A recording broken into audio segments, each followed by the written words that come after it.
ಕನ್ನಡವನ್ನು ಅವಮಾನಿಸಿದಂತ ಭ್ರಷ್ಟ ಅಧಿಕಾರಿಗಳಿಗೆ ಹೇಳಿ ಧಿಕ್ಕಾರ. ಕನ್ನಡವನ್ನು ಅವಮಾನಿಸಿದಂತ ಭ್ರಷ್ಟ ಅಧಿಕಾರಿಗಳಿಗೆ ಹೇಳಿ ಧಿಕ್ಕಾರ. ಕರ್ನಾಟಕ ರಕ್ಷಣಾ ವೇದಿಕೆಗೆ, ಕರ್ನಾಟಕ ರಕ್ಷಣಾ ವೇದಿಕೆಗೆ ಬೇಕೇ ಬೇಕು, ಬೇಕೇ ಬೇಕು. ಯಾತಕ್ಕಾಗಿ ಹೋರಾಟ, ಯಾತಕ್ಕಾಗಿ ಹೋರಾಟ. ಕರ್ನಾಟಕ ರಕ್ಷಣಾ ವೇದಿಕೆ ಸಮರಸಿಂಹ ಟಿ ಎ ನಾರಾಯಣಗೌಡರ ಸಾರಥ್ಯದ ಇವತ್ತು ಕಲಬುರಗಿ ನಗರ ಪ್ರಾಧಿಕಾರದ ಮುಂದೆ ನಾವು ಹೋರಾಟ ಮಾಡ್ತಾ ಇದೀವಿ. ವಿಷಯ ಏನಪ್ಪಾ ಅಂದ್ರೆ, ಒಂದು 2 ದಿವಸಗಳ ಹಿಂದೆ ಕಣ್ಣಿ ಮಾರ್ಕೆಟ್ ಅಂತ ಹೇಳಿ ತರಕಾರಿ ಮಾರುಕಟ್ಟೆ ಆಗಿದೆ ಅಲ್ಲೊಂದು. ಅದು ಎಲ್ರಿಗೂ ಕಲಬುರಗಿ ನಗರದವರಿಗೆ ಹೆಮ್ಮೆ ವಿಷಯ. ಸಣ್ಣ ವ್ಯಾಪಾರಿ ಮಾಡಿಕೊಳ್ಳೋಕೆ ಒಳ್ಳೆ ಅನುಕೂಲವಾಗುವಂತ ವ್ಯವಸ್ಥೆ ಮಾಡಿಕೊಟ್ಟಿದ್ದಾರೆ. ಅದಕ್ಕೆ ಎಲ್ಲರಿಗೂ ನಾವು ಸ್ವಾಗತ ಕೋರ್ತೀವಿ, ಧನ್ಯವಾದ ಕೂಡ ಹೇಳ್ತೀವಿ.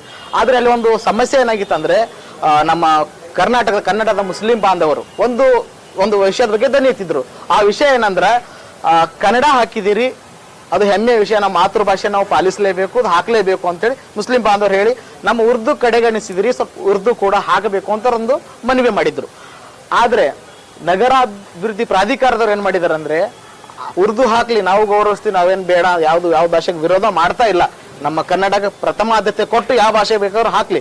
ಸರ್ಕಾರ ಆದೇಶದಂತೆ ಪ್ರತಿಯೊಂದು ಬೋರ್ಡ್ಗಳಲ್ಲಿ ಕೂಡ 60% ಕನ್ನಡ ಬಳಸ್ಬೇಕಂತ ಸರ್ಕಾರ ಆದೇಶನೇ ಇದೆ. ಹೋದ ವರ್ಷ ಡಿಸೆಂಬರ್ಲಿ ಮೊನ್ನೆ ಮುಖ್ಯಮಂತ್ರಿ ಸಿದ್ದರಾಮಯ್ಯ ಸರ್ಕಾರ ಆದೇಶ ಮಾಡಿತ್ತು. ಆದ್ರೆ ಇವ್ರು ಏನ್ ಮಾಡ್ತಾರಂದ್ರೆ, ಅಲ್ಲಿ ಉರ್ದು ಹಾಕುವ ಬದಲು ಕನ್ನಡ ಕೂಡ ತೆರವುಗೊಳಿಸ್ತಾರೆ. ಹಂಗಂದ್ಮೇಲೆ ಇವರು ನಾಡದ್ರೋಹಿಗಳು ಅಂತ ಹೇಳಕ್ ಇಷ್ಟಪಡ್ತೀವಿ ನಾವು.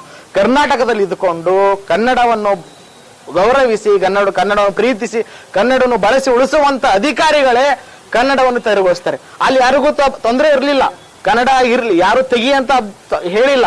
ಆದ್ರೂ ಕೂಡ ಸರ್ಕಾರಿ ಅಧಿಕಾರಿಗಳು ಗುತ್ತಿಗೆದಾರನಿಗೆ ಹೇಳೋದು, ಯಾರಿಗೂ ಹೇಳಿ ಕನ್ನಡ ಕೂಡ ತೆರವುಗೊಳಿಸಿದ್ರೆ ಅಂತ ಅಧಿಕಾರಿಗಳು ಸಸ್ಪೆಂಡ್ ಮಾಡಬೇಕು, ಅಮಾನತುಗೊಳಿಸಬೇಕು.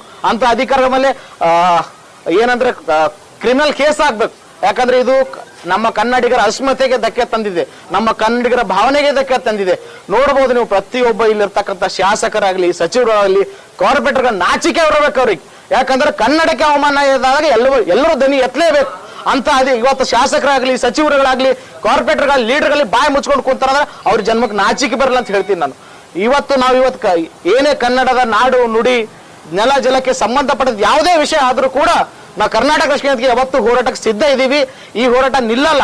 ಈ ಯಾರು ಹೇಳಿದ್ರೆ ಈ ಅಧಿಕಾರಿ ಅದಕ್ಕೆ ಕನ್ನಡ ನಾಮಫಲಕ ತೆಗೀರಿ ಅಂತೇಳಿ ಆ ಅಧಿಕಾರಿ ಅಮಾನತ್ ಆಗ್ಲೇಬೇಕು. ಆಗ್ಲಿ ಅಂದ್ರೆ ಇವತ್ತು ಇದಕ್ಕೆ ಬೀಗ ಹಾಕಿ ಇಲ್ಲೇ ಧರಣಿ ಕೂಡ್ತೀವಿ. ಇವತ್ತದು ಕನ್ನಡ ನಾಮಫಲಕ ಹಾಕ್ಲೇಬೇಕು. ಒಂದ್ ವೇಳೆ ಹಾಕ್ಲಿಲ್ಲ ಅಂದ್ರೆ ನಾವು ಎದ್ದು ಹೋಗಂಗಿಲ್ಲ. ಇದಕ್ಕೆ ಸಂಬಂಧಪಟ್ಟ ಅಧಿಕಾರಿಗಳು ಬರಬೇಕು. ಬಟ್ ನಾವು ನೋಡ್ತೀವಿ ನಾವು ಸ್ವಲ್ಪ ಹೊತ್ತು, ಇಲ್ಲಾಂದ್ರೆ ಇದಕ್ಕೆ ಬೀಗ ಹಾಕ್ಬಿಡ್ತೀವಿ, ಇಲ್ಲ ರೋಡ್ ರಸ್ತೆ ಬಂದ್ ಮಾಡ್ತೀವಿ. ದಯವಿಟ್ಟು ಇದಕ್ಕೆ ಸಂಬಂಧಪಟ್ಟ ಅಧಿಕಾರಿಗಳು ಬರಬೇಕು. ಕನ್ನಡ ಏನಿತ್ತು ನಾಮಫಲಕ ಅದು ಹಾಕ್ಲೇಬೇಕು ಅಂತೇಳಿ ನಾವು ಅವ್ರಿಗೆ ಎಚ್ಚರಿಕೆ ಮೂಲಕ ಹೇಳ್ತಾ ಇದೀವಿ. ಸರ್, ಈಗಾಗಲೇ ತಾವು ಹೇಳ್ತಾ ಇದ್ದೀರಿ ಅಧಿಕಾರಿಗಳು ಮಾಡ್ತೇವೆ ಅಂತ ತಪ್ಪಂತ ಹೇಳ್ತಾ ಇದ್ರಿ. ಇಲ್ಲಿ ತಮ್ಮ ಬಾಜುಗೇನೆ ಸರ್ ಕನ್ನಡ ಭವನ ಇದೆ ಸರ್. ಕನ್ನಡ ಭವನ ಅಂದ್ರೆ ನಮ್ಮ ಕನ್ನಡದ ಒಂದು ಭವನ ಇದೆ.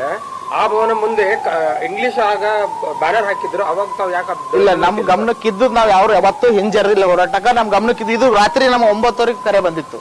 ರಾತ್ರಿ 9 ಕರೆ ಮಾಡಿ, ಸರ್ ಹಿಂಗೆ ಮೊನ್ನೆ ಒಂದು ಇದಾಗಿತ್ತಲ್ಲ, ಅಲ್ಲಿ ಕನ್ನಡ ಕೂಡ ತೆರವುಗೊಳಿಸಿದ್ರೆ ಅಂದಾಗ ನಾವು ರಾತ್ರಿನೇ ಹೋರಾಟಕ್ಕೆ ಸಜ್ಜು ಮಾಡ್ಕೊಂಡು ಬೆಳಿಗ್ಗೆ ಬಂದಿದ್ದೀವಿ. ಅದು